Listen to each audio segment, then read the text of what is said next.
hidup kita di dunia ini hanyalah penugasan sebentar. Mungkin 50 tahun, 60 tahun, atau kalau 100 tahun. Tapi sesudah itu kita harus kembali ke rumah Bapa yang kekal.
Kita sedang menantikan kota yang baru.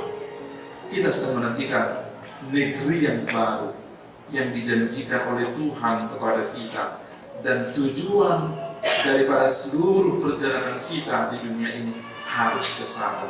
Harus ke kota yang kekal, kota yang baru yang telah disediakan oleh Tuhan Allah bagi kita. Kemerdekaan kita harus berakhir di sana. Harus berakhir di sana.